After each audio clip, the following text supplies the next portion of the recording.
Hey guys, welcome back to the Bench with the Reserve Team podcast. Thank you so much for tuning in to the episode today. We've got a pretty good one for you.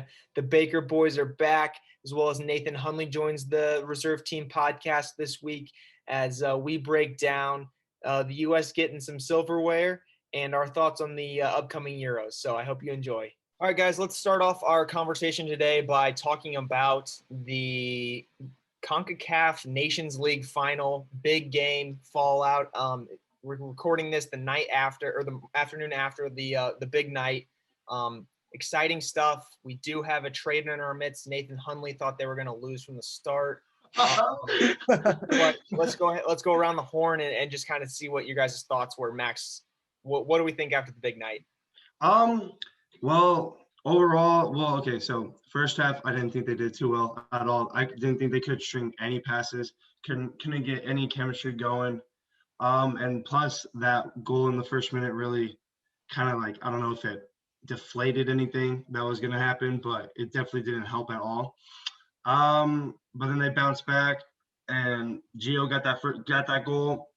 And then second half, I think they came out swinging. They did well. They bounced back, and then I thought they were resilient and played and fought back well. You know what I mean? I thought they didn't let down. They kept going, and I thought they rightfully deserved the win. So yeah, I think that's a good point. They were very resilient, and they showed a lot of character by being able to respond quickly to all those negative things that happened, and that's important for a young side like.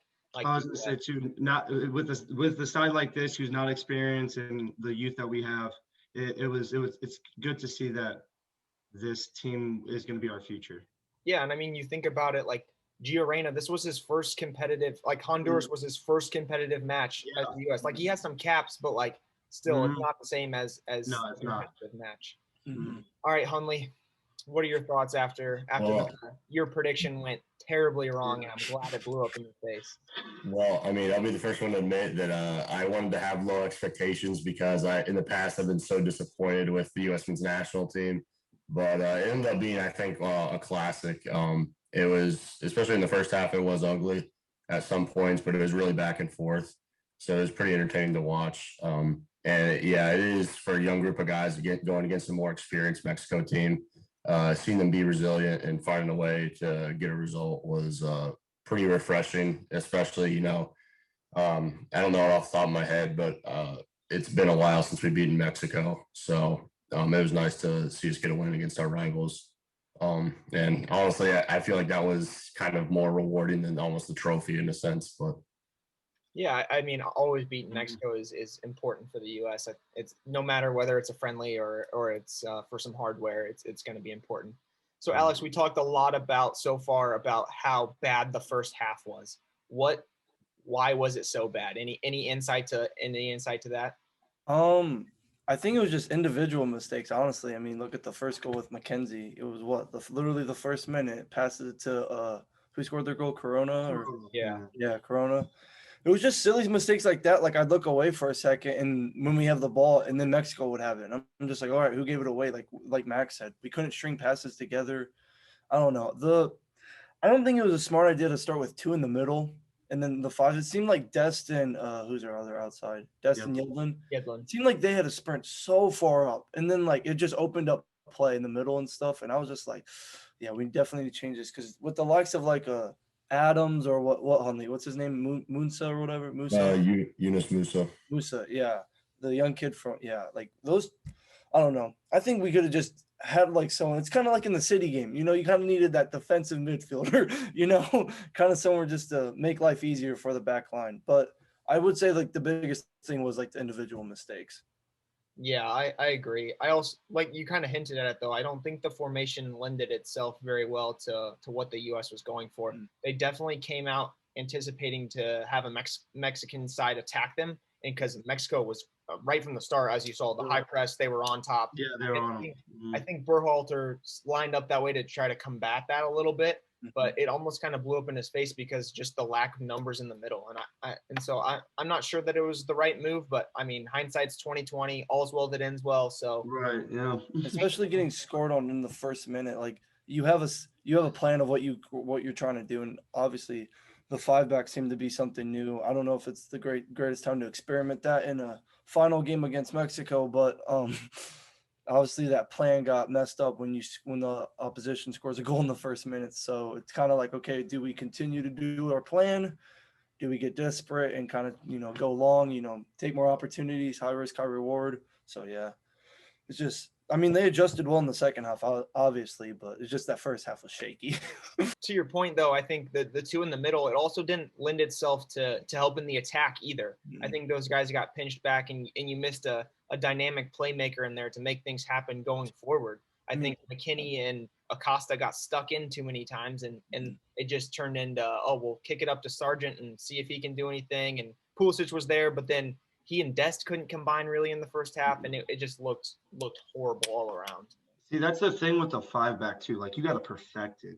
Like, that's like it. And if you don't, like, you'll be vulnerable in so many spaces, especially in the middle, like counterattacks, press, like all that. Like, that's the thing with the 5-back, to me at least. Like, you have to like get it well. Like, you have to run it so perfect, I think, for it to work. The one thing I do like about the 5-back, though, is it gave Dest the freedom to get up in the attack. And I think that is an area where the U.S. is going to be able to exploit some teams moving forward with, especially if he continues to play on that left side with Pulisic. Like, that's a saucy combination on that left side. Yeah, it is. It's a pacey, yeah. So Tim Ream yesterday did well, too. When he did well, I thought. In the first half, you don't think so? I thought Tim Ream was atrocious. I didn't think he was that bad. He continuously got sauced. He gave up. He got megged that led to a goal, and then he got beat inside. He was winning aerial threats, though. You got to do more than just win a header. I'm just saying. I thought he surprised me. Tim Ream and Mark McKenzie were absolute garbage yesterday. Well, yeah, John Brooks was really good. He was class. He was class. John Brooks was good. His only knock was he got an early yellow. I just thought of like, okay, Tim Ream he started a couple games at Fulham, then got dropped. And then to come and start in like a couple games with the U.S., I didn't think he was terrible in my eyes. But then again, he was a liability, especially in the second half. Then when the Wonder Boy from Mexico got subbed on, Lionez or Diego, Mexican Messi. He was just going at Tim Ream. Like, he megged him multiple times. Tim Ream got sauced inside, which led to the second goal. Like, he just continuously. Yeah, he just backed off him. Yeah, he didn't step to him. And that's another thing with the 5-back is, in order to play a 5-back or a 3-back, depending on how the shape is, you have to have 3 good center backs. The U.S. has 1 center back. Right. So why would you throw an extra center back on when then you're taking minutes away from a Musa, or you're taking minutes away from a Tyler Adams, or someone else that can be more dynamic moving forward, or Tyler Adams is that anchor for your midfield. So that was another thought that I had. Right. They all have to be reliable. You have to like depend on them to like hold their own. We can't rely on Brooks to be our savior if they mess up or something like that, you know? Yeah, I do think for the U.S., one of the weakest positions is our center. Like, for a while has been our center back position, but obviously I think John Brooks. I don't know if we're going to keep on playing a 5-back system. I personally prefer to see a 4-back, but I don't know if you guys have heard of Chris Richards, who is at Bayern and then got loaned to Hoffenheim, but I think he could be the answer to a lot of prayers for our back line. But so one person we haven't touched on, who I think we should touch on, is Ethan Horvath, our savior. Coming up big. Yeah. Coming up big. It was nice to see him because obviously he played a couple games, in the past, but like to see him kind of step up when his number was called was really cool. Yeah. He made a lot of good saves prior to the PK too. So like he came in big. Yeah. And Pulisic even said, like, post-game, he was like, I already know, like, he was going to save it. Like, it's nice to see, like, they all have that confidence in him. He's like, Horvath is a really good PK saver. And I even looked at Hunley and Max. We were watching it together, and I was like, I got a feeling he's going to save this. I sent the same text to Tong when he came on. I was like, he's going to come up big in some way. Yeah. Like, you just had the feeling, like, he was on far before. Imagine sitting on the bench for an hour. The dude's not moving. There's like a 1% chance your backup keeper's going in. Right, and all of a sudden it's like, oh yeah, I gotta take my pants off and my long sleeve, like he's going in. Yeah. And like I watched, like we saw his warm up, he got like 3 throws and then had to get dressed and come and like And let's not forget that before that PK save, he got absolutely rocked in the chest by one of the Mexican players that slid in there on that late tackle. Oh yeah, on Herrera. It was Herrera. Yeah. Yeah, it's Herrera. Yeah. And it was nothing. No That yellow. should have been a red. Yeah. Straight. John Brooks should have shielded it a little bit better, to be honest. Probably. But also, I can't imagine John Brooks expected that dude to go to ground, studs up into his chest. So. Right. When he sees the goalie coming out too. Right. Yeah. But that game was awesome. It literally had everything. We had multiple goals by both sides. We had a goal called back by VAR, 2 pins given by VAR, 2 streakers at the end of the game, a PK save. The Mexican coach got a red card. Yeah. Got a red card. Like, what more could you ask? Honestly, classic. Instant classic. And the way the ref pointed at the PK spot. It was so dramatic. It was like a Florida State chop. That's good. It was a great game. It was like Hunley said. Honestly, it was probably a classic. Not even probably. It was a classic. Oh, easily. Man. It was great. If not, I've seen people saying it was one of the best games, best USA Mexico games ever. I mean, if not the best. It could be, but I also think that in terms of the US, we haven't had this much hope in our whole lifetime, maybe. We actually have a chance to kind of be good and win some games. So I think everything that surrounds this team is going to get blown out of proportion, either good or bad. If they would have lost last night after conceding in that, the young guys can't handle, they can't do this, they're too young, they're not good enough, they're not prepared. But now that they won, we're amazing. We have Jesus on our team. We're gonna win the World Cup. And there's more pressure on Pulisic now, considering he's a Champions League winner too, and captain. So that's what Dempsey and all of them were talking about. We even talk about that. His PK was class. He even said, did you see the interview? His post-match interview. He said, I just thought I'm gonna put it top bins. And I was like, yeah, and you did perfectly. And the iconic celebration to follow. Yeah. Just shushing the fans. Yeah. And then Gio Reyna gets smoked in the eye with a Coke. Yeah. Yeah. Oh my. So that's something that has been happening all across sports, which I think is absolutely ridiculous.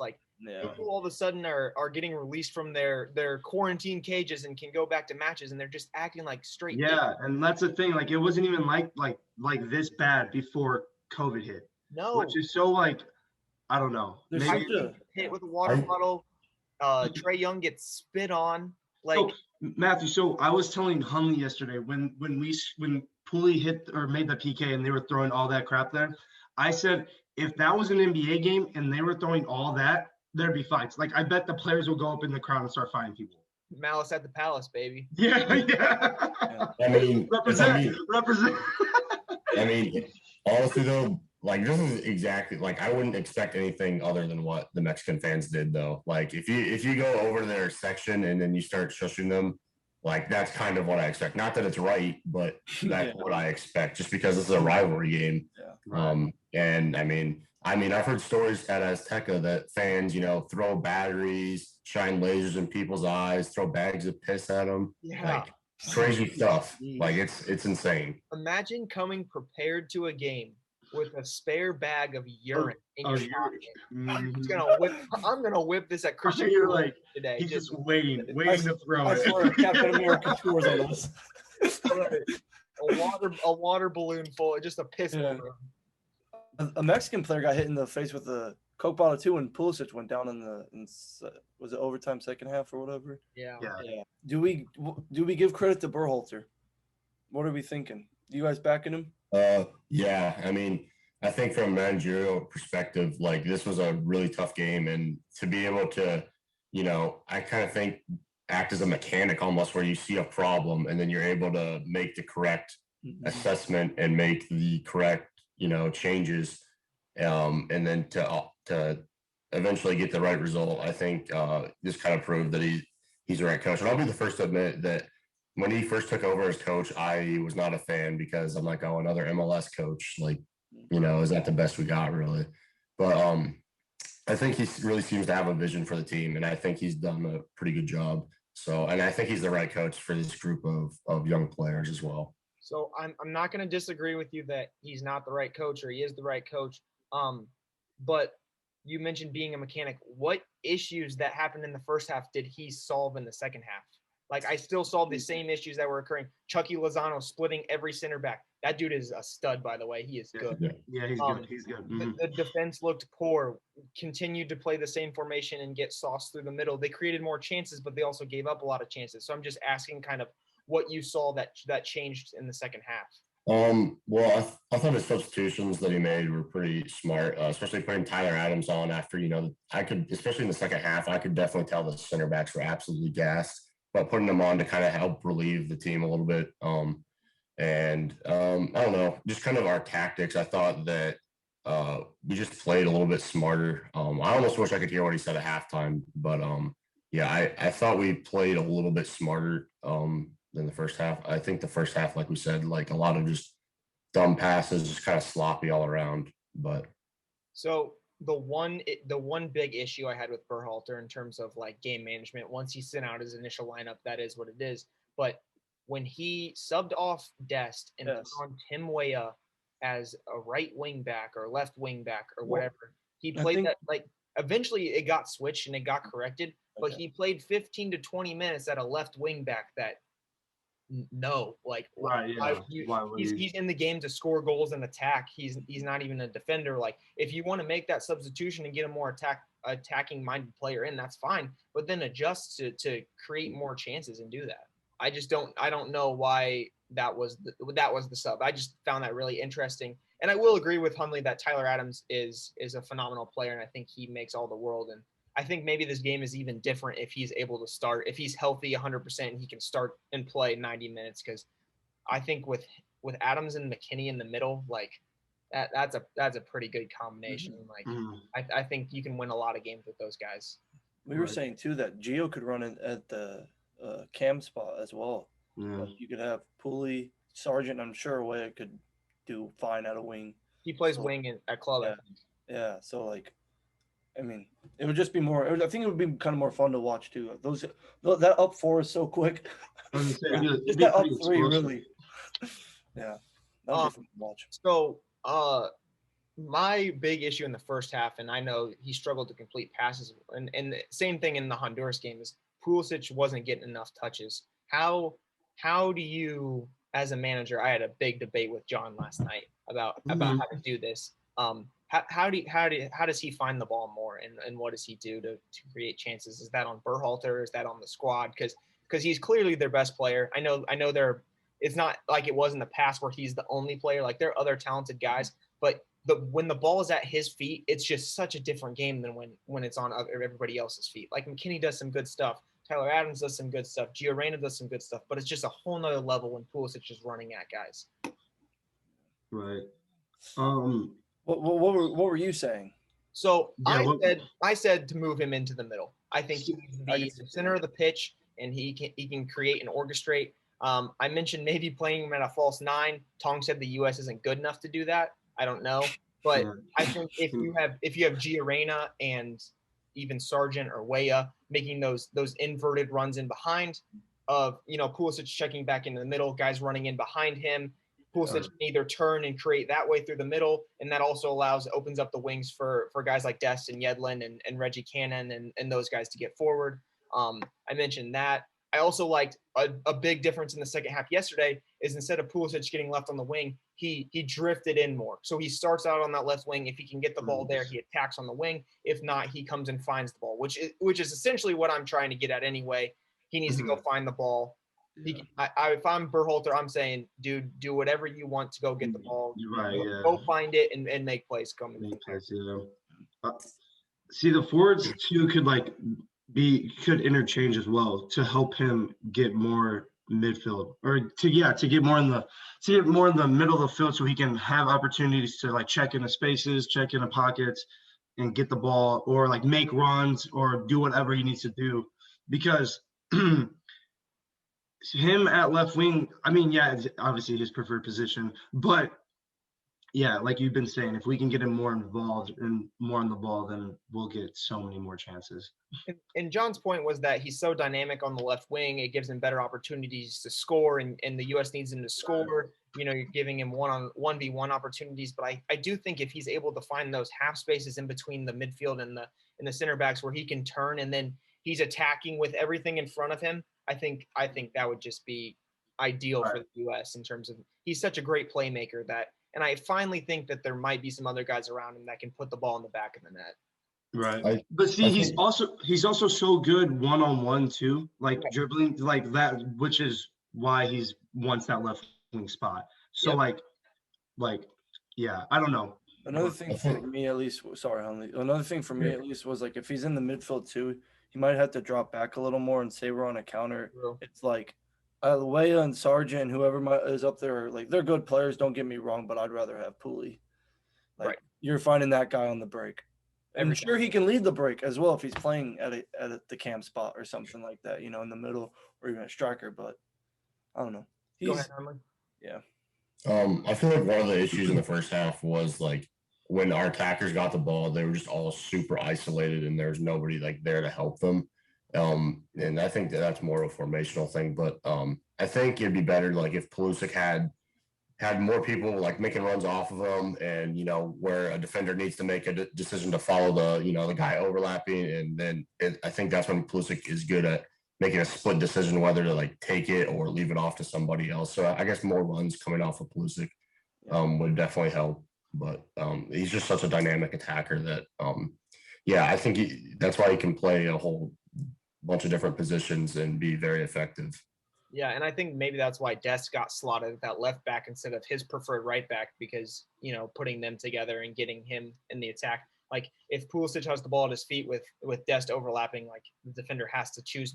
It's just the lesser of two evils for the defender at that point. Like, take my ankles this time. We're gonna am I gonna get outpaced by Dest, or am I gonna get beat by Pulisic?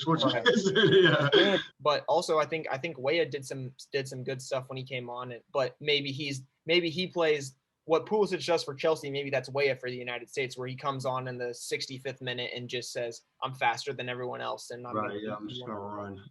Weah's got a high stature to catch up to. His dad won a Ballon d'Or. I expect nothing but greatness from him. Right. One of the cool things was when Gio scored his goal. Just his family was his dad. Yeah. Oh yeah. They couldn't believe it. Their whole family is just straight ball. Like, Hunley, Max, what about you two? You got anybody you wanted to see? Anyone you wanted out? I would have. I said to you guys when we were watching the game, I would have liked to have seen Musa in the line. Like, I don't know. It seemed kind of crazy to me that a player of his talent didn't even step on the field against Mexico. But I guess that just kind of speaks to the talent that we have. But I mean, I think Kellen Acosta is actually like a decent midfielder, especially being an MLS player and all. But I don't know. I would have rather seen like Tyler Adams or Musa in that center mid spot. I don't know. Part of me thinks that I'd like to see if we were running a 4-3-3 in the midfield. McKinney, I think, is a lock. And I don't know. I like Gio Reyna a lot as a center attacking mid. I think he's done good for us in the past. And I don't know. It's kind of tough for me because I really like Musa and I really like Tyler Adams. So I think one of them as like the holding mid, or maybe Musa is more box to box. Hunley, has Gio played a cam at Dortmund? Not really, but when we played a 3-back, we kind of had like 3 attackers that kind of interchanged a lot. So he can play. He's played centrally for us a couple times. But I did watch an interview with him comparing the styles of play at the U.S. and what he's asked there, and then what he's asked at Dortmund. And Berhalter asks a lot more of him 1v1 in situations than he is asked of him at Dortmund. I think to kind of Hunley's point of him being a successful cam is at Dortmund, he tucks in a lot more, and then he can play balls into the big old Holland and let that man run onto it. And so I think because obviously the U.S. doesn't have Holland or anything close to him, more asked of him moving forward. So I think he could slot into that cam spot because that's kind of the role he plays, because he plays more of an inverted winger at Dortmund. He's shifty too when he dribbles. He's really good at dribbling. That one miss against Yeah, he's very Honduras. shifty. Oh my gosh, that would have been nice. Yeah, that would have been filthy. All right, so let's stick with some international football. The Euros start on Friday. Yep. So let's kind of just talk through some of the groups here and kind of give our predictions and kind of see what who we like, who we don't like, and we'll go through there. Let's start with Group A. Turkey, Italy, Wales, and Switzerland. Let's go with Big Al. What are your thoughts here in this group? I've been seeing a lot of TikToks and videos on people talking about Italy. They actually have like a really good overall balanced squad. Like I don't think like a lot of I don't think a common soccer fan would know a lot of them, like what I'm saying, but like they have like a lot of good great players in Immobile, Insigne, Barella in the middle. They got the core of I think Bonucci and Chiellini's still back there. Like they're gonna have a solid team, and I wanted to consider them as my dark horse, but it's Italy. You don't really consider them to be a dark horse. But how relevant have they been recently? Exactly. So I would kind of put them in that bracket, but then people have been saying Turkey's a good shout because of their back two, and Çalhanoğlu or Kananoglu, however the heck you pronounce it. And then you got Burak Yilmaz up top, who just won Ligue 1 with Lille. Yeah, and then Wales, Bale. I think honestly, Wales would finish at the bottom, if I'm going to be honest with you. They did well against France until they got that red card, to be honest with you, but I don't know. Too much golf for Gareth? Yeah, he wants to get out early so he can go golf. gotta hit the links. Yeah. Then there's Switzerland. Switzerland's always a good team too. They're always fun to watch. They got one of my favorite players of all time, Granit Xhaka, on that team. Shaqiri's on there. I think I saw him coming off the bench though, so I don't know if he's playing a whole lot for them. But if I had to take my two, I think Italy wins the group and Turkey second. That's what I'm have anything to I was gonna say one thing to be reminded of is that in the Euros that the four of the best third place teams advance move on. So it's still possible that a third place team. Then if that were to happen, I would guess Switzerland. Yeah. That'd be mine. All right, we'll go to Max for Group B here. We'll go with Denmark, Finland, Belgium, and Russia.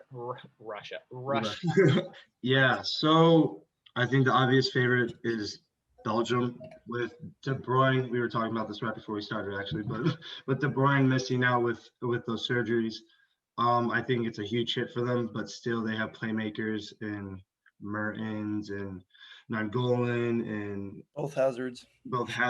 Yeah, Pratt. Yeah, Tielemans. Yeah, Tielemans is actually a good shout. Tielemans should start, to be honest. Yeah, Tielemans too. Yeah. I think Belgium will get that. Will win that group, but Denmark, Finland, and Russia. So I think Finland will finish last, and because I don't know much about Finland. You don't believe it? I think Pukki's from there. Huh? I think Pukki's from there. Norwich striker. Oh yeah, he is from. I think Vladimir Putin's going to suit up for the squad too. Oh yeah? They're winning then. They're getting top. I'm back in Russia to get second. No, Hezbollah. And Abdu. Yeah. No, but see, Russia did really well in the last World Cup.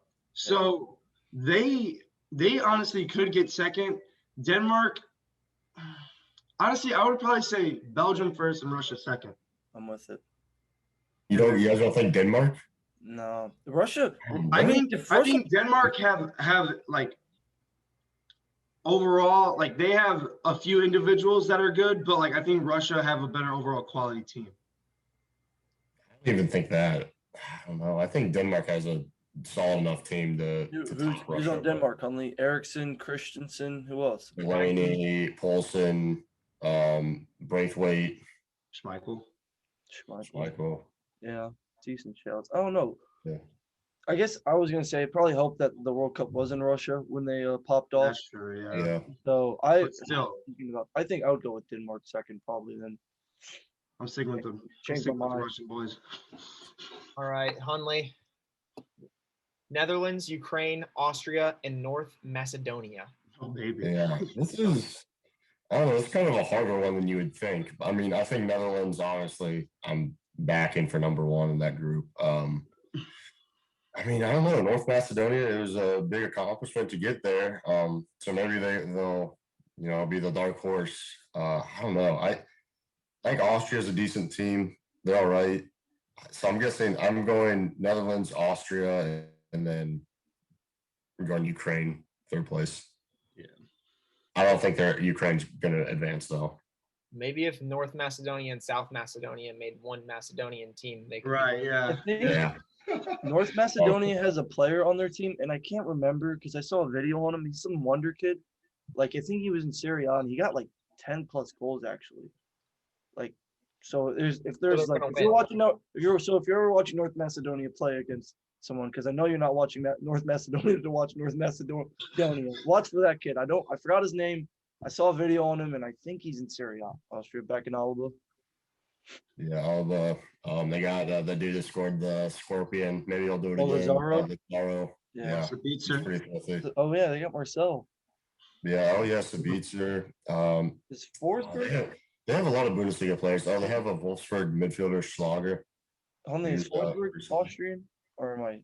Is Forsberg Austrian or am I wrong? No, he's Swedish. No, he's Swedish. Yeah.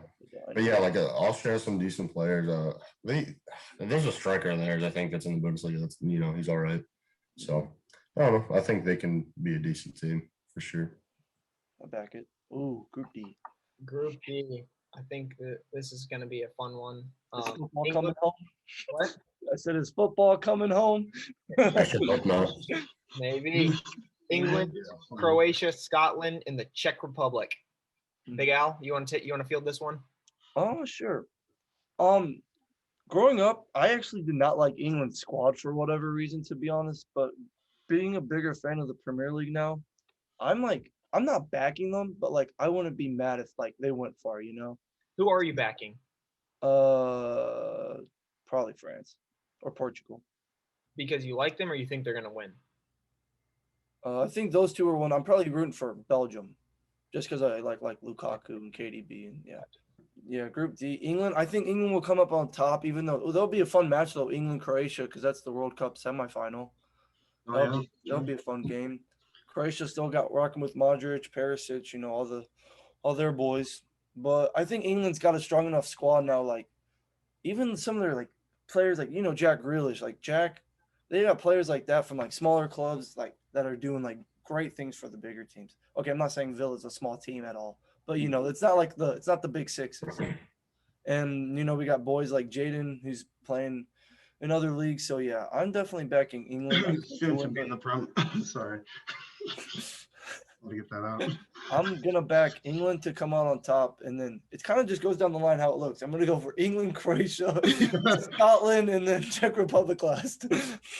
I tend to root for Croatia. I think they're a fun group to watch, and they're just running it back basically with the same team that was so successful in the World Cup. So I think that'll be a fun squad to watch. I always like watching Modric run around in the middle. Right. Yeah, I was gonna say Modric. What do you think of England? What do we think of England here? Oh, I think they're the clear favorite to win this group. Yeah. It'll be interesting to see kind of how things play out after the group stage, though. Yeah. Don't they? Go ahead. No, keep on saying what you're saying. I heard that they might have to play like the third place team which could be like out of Group F, which is like the group of death. So that'd be still funny, right? So like, there's a good chance that happens. If they're the clear winner of their group, then they would play like the third place team, which is, we'll just jump to that one right now. I'll let Max field this one. Hungary, Portugal, France, and Germany. So England could play one of those teams, which anything can happen in that game. So Max, I'll let you take a stab at the group of death here. Yeah. Oh man, it's so hard. So okay, Hungary's last. Germany will get third, and that's just based off the quality that France and Portugal have.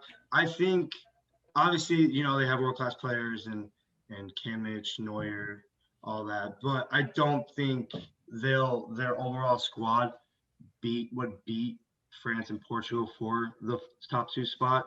And I want to say, for some reason, Portugal will win. That's just me. But I think it's like, I think looking at it, France should get top just with like their depth is crazy. Like it's so. But Mbappe, Griezmann, Pogba, Conte, who's arguably Ballon d'Or winner right now. Like, and their back line is super good as well. Like, yeah. But Portugal, your boy Bruno, and then Ronaldo too, Jota, who's had a killer season this past year. Yeah, I think that's obviously the best group, but I think it'll go France, Portugal, Germany, Hungary. The only thing that kind of worried me about Portugal is they just played that friendly against Spain, and they had 29% of the ball. Like, yeah, that's not a good sign. Like, right, yeah, it's not. But yeah, I don't know if they were starting all their. I think they were dang near. I think so. Were they? Just like Bruno didn't even start. I was gonna say Bruno didn't even. Bruno came in like later in the game. But they could roll without him in the starting lineup. I'm just saying.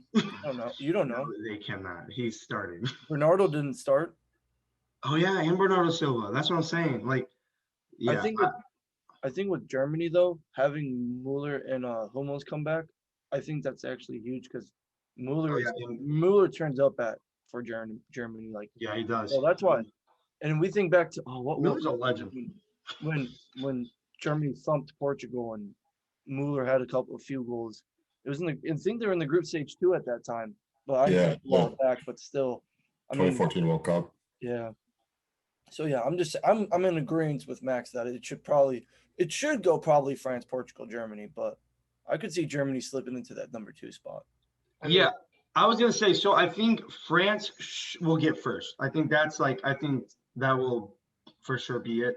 And then I think Portugal and Germany can maybe switch. I could see Germany maybe pulling something out and getting the second spot, and then Portugal getting the third, or vice versa.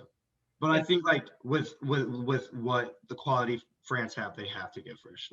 And hopefully the stars align, or it's rigged somehow to all 3 of those advance out of the group. Yeah. Right. Yeah. Some form of fashion. That has to happen. Has to. And then imagine England plays Portugal or England plays Germany. Yeah. Love that. Which they have a good enough side to win, but that's not an easy game by any means. No. Yeah. Mm-hmm. All right, Hundog. Group E: Spain, Sweden, Poland, and Slovakia. That's a fun group. Yeah, it was a pretty fun group. I mean, I think Spain's gonna finish top of the group. Obviously they're, no Ramos, which is a bit surprising for people. No Madrid players. But they no Madrid players. That's like the first time in a long time that's been the case. But I think they're just the better team out of this group. And I really wish Zlatan could have made this Sweden squad. It would have been fun to see him in this. But hopefully next summer we'll see him in the World Cup. That'd be awesome. Hunley, you're not putting your faith in Alexander Isaac to lead the front line? Oh no, they're getting second place. So they're going through. He's not that striker anymore. He was. No, he's not. It's crazy to think that he was fit at Dortmund and now he's balling out. Yeah. So yeah, I hope he does well. I think he'll get second place. And the thing with Poland, like they have good players, but like they just disappoint. Like especially the last World Cup, they just you thought that might be their chance to maybe make a deep run, and it just didn't pan out at all. But obviously, when you have Lewandowski, anything can happen. So, right. Well, I was gonna say, and the supporting cast isn't close to what it is at Munich, obviously. So it'll be even more difficult for Poland. Well, for Lewandowski, I guess he'll be carrying like all the weight. Oh yeah, he'll be no doubt in my mind. But I think they'll get third, and I think they could possibly advance too in the third place spot. So. Yeah, nothing really to say about Slovakia, to be honest. But if anyone can carry the weight of a team, it's got to be Louis, right? Like, right. He can put the team on his back and bag enough goals to get him out of there, maybe. So it'll be interesting. I mean, especially against defenses like Sweden, Slovakia, like he's gonna bag. he's gonna bag. Well, and in Spain too, having Laporte now, like that's kind of huge for them. But still, like I don't know. Spain's the quality of Spain isn't what it was like 2012 era like that. Might never see a team like that again. Yeah, I was gonna say like it's crazy how much class that Spain team had, and like now you're looking at this team, and obviously you're like, wow, this is nowhere near the same quality or caliber of that Spain team. But I mean, like we said, I think Spain's still they have a good enough squad to get through for sure. I think they have some talent to do some good things, but it'll be if they can piece it all together at the right times in the right places and have everybody kind of fit together. Yeah. Which I mean, that's the same for everybody. We can talk about how good France is, and while they've proven that they can piece it together, this is a new year and a new tourney, and maybe Mbappe can't find the goal. Who knows? They got to adjust to having Benzema back too. True. Oh yeah, and Big Ben's. Yeah. I'm sure that adjustment will go easily once the tournament starts. He's a baller. So, Matthew, who do you fancy to win it all for this? Yeah. That's a great question. Who do you think will win, and who do you want to win? Yeah. For me, it's hard to say that France won't win. The only thing that I could think is like maybe a World Cup hangover where they either come in unprepared or they're but like I don't know. They're benching, like they didn't even bring guys that would like start on other teams. Like they have center backs that would like start for every other squad, and like Laporte switched nationalities because he wasn't getting the team. So it's hard for me to vote against France to win it all. Mm-hmm. And then in terms of who I want to win, I mean, any of the little clubs, obviously, but a realistic guy, I'll back Yuri Tielemans in Belgium. I like that side. I like to watch them. But like obviously it'd be cool if like a Turkey won or somebody like that. Right, yeah. Like, the chances of that happening are very slim. So how about you guys? I think I think France will win probably. I'm with you. I just can't see them too strong of a squad. I'm with you as well. I want Belgium to win. I think my underdogs probably, if we're counting them, Italy. And then I think I'm going to So Italy's your dark horse? Yeah, my dark horse, yeah.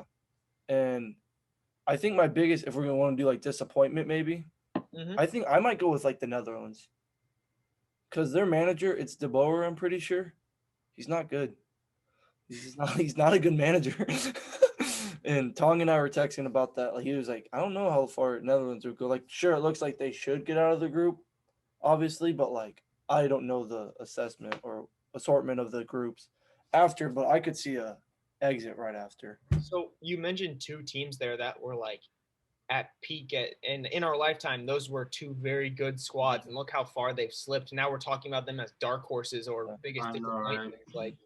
Like it's crazy. Like I feel like just yesterday we were watching like Robin and those boys in the World Cup, like the header and like Percy. Yeah. Oh, the good old days. And I like a lot of the Dutch players like Depay, De Jong, Wijnaldum, De Ligt. Like I love watching them play just because of how smooth they are on the ball. But like I don't know.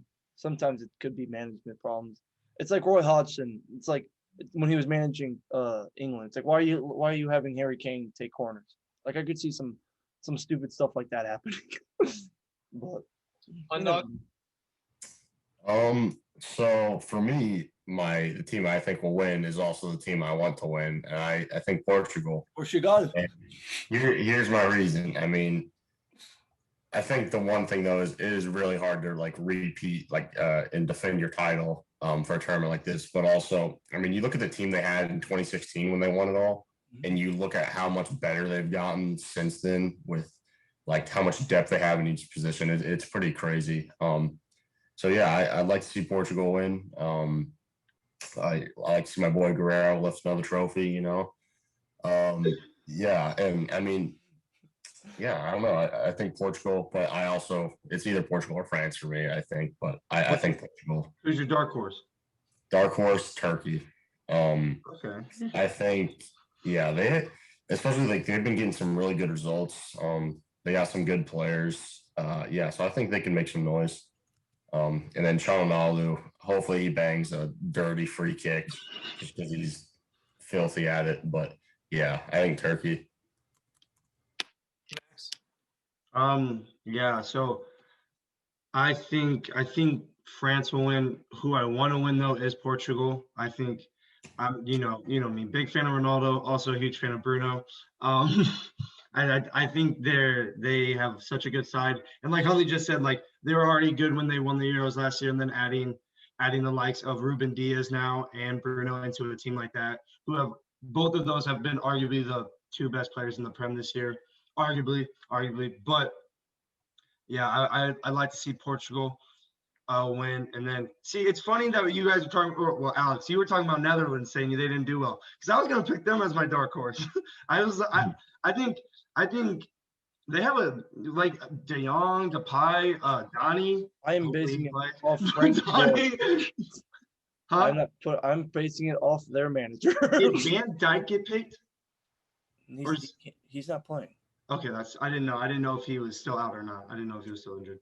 But yeah, I'm gonna go with Netherlands as my dark horse. No one mentioned like a Croatia as their dark horse. Like I know they're getting older and stuff like that, but I think they're in a group where maybe England is their only real test. Like, do they get out of that unscathed and there's no injuries and they're rested up? Like stuff like that, where like maybe that plays into it. And we know they can be successful. And like no one thought they could do it then. Like that's just another group or another team that kind of stuck out to me. Like also like the Netherlands has a fairly easy group to kind of go through, and that could be beneficial to get guys rested up and that kind of stuff. So I think that's another aspect that we need to think about. Like in that group of death, like those guys could just be beating up on each other for 90 minutes, and then by the time they get out of the group stage, like maybe people are injured or they're you got little nags and stuff like that just kind of take a toll. Right. Yeah. But yeah, and I was gonna say the thing with those teams too is like if one of them gets injured, who can step in? Right. Like someone like obviously not to that level, but someone decent can step in and probably do the job too. Yeah. Yeah. So I think one cool story is that a lot of people have been saying this is Belgium's kind of like their last chance to win some silverware. I mean, this is their golden generation. Yeah. So on another note, I guess I'd like to see them win. I do like a lot of their players, but I don't know. Do you guys think that they have it? Because I think this is kind of like they're towards the end of their prime years. I think just because their players are getting a little older now. Yeah, they are. Especially their back. A lot of their players had honestly like one of their better seasons like in their careers. Lukaku MVP of Serie A or Calcio A, whatever it's called now. Tillemans popped off for Leicester this season. Is Katie? What did we say about KDB? KDB is out. He has to get surgery. Okay, so well, that's a big blow. But I think they Thomas Munier's been a bench player all season for Dortmund. Yeah. Hazard, I think he got like the last 10 minutes of their last friendly. So, and if Hazard can turn up too, like that'd be great. Like, because I see Thorgan starting, but I can't believe Axel, who's been injured for like 6 months, they picked him. But I guess I shouldn't be surprised because you expect him to be classy when he gets back from injury, I guess. Yeah. The one key piece they're missing is Fellaini, I think. So true. Yeah, Fellaini. And they got Courtois as well. They got Courtois. They still like Alderweireld and Vertonghen and Denier. They'll always have a decent back line. Did you guys say your disappointments? Like, who do you think will I didn't disappoint? Do you have any in mind? I don't know. I just have a weird feeling about the Netherlands, and I really like the Netherlands. It's literally just De Boer that I'm not a fan of. And if they go far, I hope they do. Like, prove me wrong. But Hunley, what do you think about England? I'd love to see them just go out in the group. That's what I'm saying. I knew you didn't like them. I don't love them. So what? You think they could be a disappointment? No. As much as I wish they would, no. They have so much talent, but I'll be happy as long as they don't win it. I'll just say that. But I don't know, dark horse or not dark horse. Part of me could see Croatia being bad or just disappointing.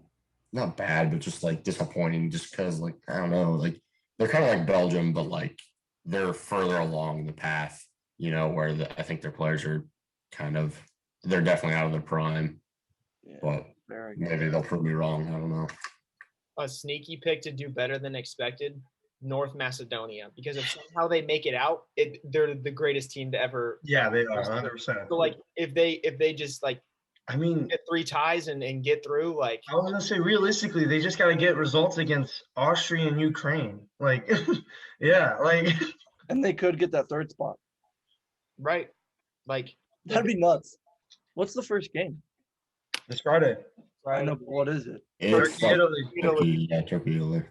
Turkey, Italy. Go Turkey. Go Italy. Yeah. Full slate on Saturday, Sunday, Monday. Love that. Well, thanks for joining me today, boys. Of course. Anytime. Go US. My pleasure. Always a pleasure.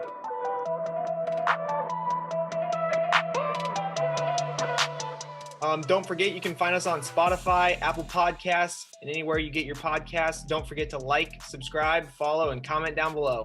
Thanks, guys. I already said the U.S. is winning it all, so. The World Cup or winning? Yeah, the World Cup. We're winning it all.